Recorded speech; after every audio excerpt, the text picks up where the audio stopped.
నేడు తెలంగాణ కేబినెట్ సమావేశం జరగనుంది. మధ్యాహ్నం 2 గంటలకు సీఎం రేవంత్ అధ్యక్షతన కేబినెట్ భేటీ కానుంది.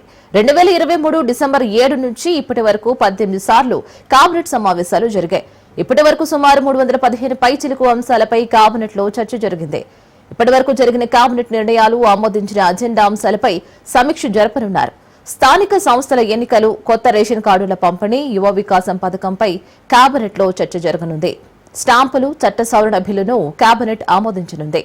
ఎన్డీఎస్ఏ నిపుణుల కమిటీ సమర్పించిన నివేదికపై చర్చించనున్నారు. భూముల విలువ సవరణ తదితర అంశాలపై చర్చించే అవకాశం కూడా ఉంది.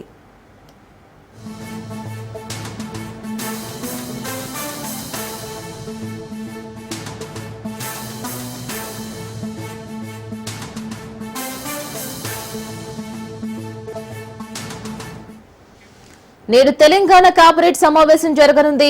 మధ్యాహ్నం 2 గంటలకు సీఎం రేవంత్ అధ్యక్షతన కేబినెట్ భేటీ కానుంది.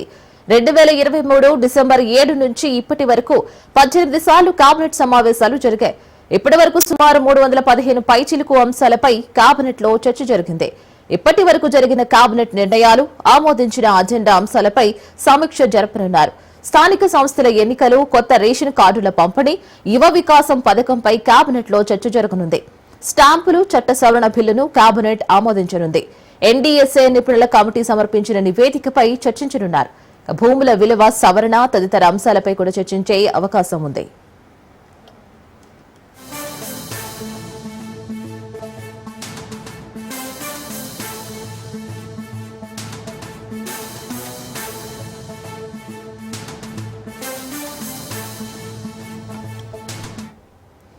రైట్, నేడు తెలంగాణ కేబినెట్ సమావేశం జరగనుంది. మధ్యాహ్నం 2 గంటలకు సీఎం రేవంత్ అధ్యక్షతన కేబినెట్ భేటీ కానుంది. 2023 డిసెంబర్ 7 నుంచి ఇప్పటి వరకు 18 సార్లు కేబినెట్ సమావేశాలు జరిగాయి. ఇప్పటి వరకు సుమారు 315 పైచిలుకు అంశాలపై కేబినెట్ లో చర్చ జరిగింది. ఇప్పటి వరకు జరిగిన కేబినెట్ నిర్ణయాలు, అలాగే ఆమోదించిన అజెండా అంశాలపై కూడా సమీక్ష జరపనున్నారు. స్థానిక సంస్థల ఎన్నికలు, కొత్త రేషన్ కార్డుల పంపిణీ, యువ వికాసం పథకంపై కేబినెట్ లో చర్చ జరగనుంది. స్టాంపులు, చట్ట సవరణ బిల్లును కేబినెట్ ఆమోదించనుంది. ఎన్డీఎస్ఏ నిపుణుల కమిటీ సమర్పించిన నివేదికపై కూడా చర్చించనున్నారు. భూముల విలువ సవరణ తదితర అంశాలపై కూడా చర్చించే అవకాశం ఉంది.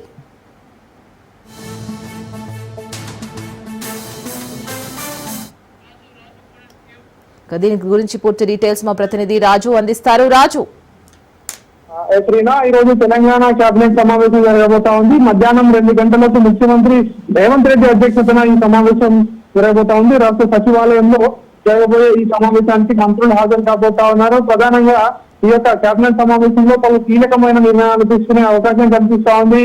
ఇప్పటి వరకు కాంగ్రెస్ ప్రభుత్వం ఏర్పడ్డ తర్వాత 2023 డిసెంబర్ 7 నుంచి 18 సార్లు కేబినెట్ సమావేశాలు జరిగాయి. ఈ రోజు 19వ సమావేశం జరగబోతా ఉంది.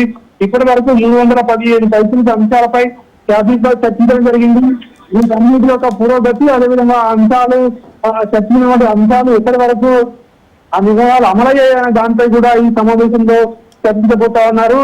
అదేవిధంగా స్థానిక సంస్థల ఎన్నికలపై ఈ సమావేశంలో కీలక నిర్ణయం తీసుకునే అవకాశం కనిపిస్తా ఉంది. ఎందుకంటే సెప్టెంబర్ 30వ తేదీలోపు లోకల్ బాడీ ఎలక్షన్స్ జరపాలని చెప్పి ఇప్పటికే హైకోర్టు కూడా తీర్పు ఇచ్చిన నేపథ్యంలో రిజర్వేషన్ల ఖరారు, స్థానిక సంస్థల ఎన్నికల నిర్వహణ, వీటన్నిటిపై కూడా ఈ సమావేశంలో చర్చకు వచ్చే అవకాశం కనిపిస్తా ఉంది. ఇక కొత్త రేషన్ కార్డుల పంపిణీపై 14వ తేదీన కొత్త రేషన్ కార్డులు పంపిణీ చేయాలని రాష్ట్ర ప్రభుత్వం ఇప్పటికే నిర్ణయించింది. దీనికి సంబంధించి ఏర్పాట్లు కావచ్చు, ఇతర అంశాలపై కావచ్చు ఈ సమావేశంలో చర్చించబోతా ఉన్నారు. ఇంకా స్టాంపులు, చట్ట సవరణ బిల్లును కూడా ఈ కేబినెట్ సమావేశంలో డ్రాఫ్ట్ ను ఆమోదించే అవకాశం కనిపిస్తా ఉంది. ఇప్పటికే ఇదైతే మహిళలకు ఏదైతే రిజిస్ట్రేషన్ లో స్టాంప్ డ్యూటీ మినహాయిస్తామని చెప్పి ఇప్పటికే రాష్ట్ర ప్రభుత్వం నిర్ణయం తీసుకున్న నేపథ్యంలో దాన్ని అసెంబ్లీలో పెట్టి ఆమోదించుకునేందుకు రాష్ట్ర ప్రభుత్వం కసరత్తు ప్రారంభించింది. దానికి సంబంధించి ఈ రోజు కేబినెట్ సమావేశంలో ఆ యొక్క డ్రాఫ్ట్ ఆమోద ముద్ర వేసే అవకాశం కనిపిస్తోంది. ఎన్డీఎస్ఏకి సంబంధించి ఇచ్చినటువంటి నివేదిక ఏదైతే ఉందో, కాళేశ్వరానికి సంబంధించి మేడిగడ్డ అంశంపై కూడా ఇచ్చిన ఎన్డీఎస్ఏ నివేదికపై కూడా చర్చించే అవకాశం కనిపిస్తా ఉంది. తెలంగాణలో భూముల విలువ సవరణపై కూడా ఈ సమావేశంలో చర్చకు రాబోతా ఉన్నదిగా కూడా తెలుస్తా ఉంది. ఇక రాష్ట్రంలో గోశాలల నిర్మాణానికి సంబంధించి కూడా నిర్ణయం తీసుకునే అవకాశం కనిపిస్తా ఉంది. ఇలాంటి అంశాలు అన్ని కూడా ఈ రోజు కేబినెట్ సమావేశంలో చర్చకు వచ్చే అవకాశం కనిపిస్తా ఉంది. ప్రధానంగా త్రిపులారు కావచ్చు, అదేవిధంగా రాష్ట్రంలో ఇతర అభివృద్ధికి సంబంధించినటువంటి అంశాలు కావచ్చు, సంక్షేమ సంబంధించి అంశాలు కావచ్చు, సాగునీటికి సంబంధించినటువంటి అంశాలు కావచ్చు, అదేవిధంగా ఎరువులకు సంబంధించి కూడా ఈ సమావేశంలో చర్చకు వచ్చే అవకాశం కనిపిస్తోంది. ఇప్పటికే కేంద్ర ప్రభుత్వం దృష్టికి ఎరువుల అంశాన్ని రాష్ట్ర ప్రభుత్వం తీసుకెళ్లడం జరిగింది.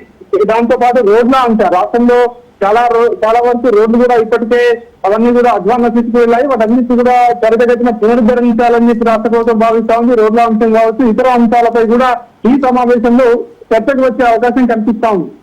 Right Raju, thank you.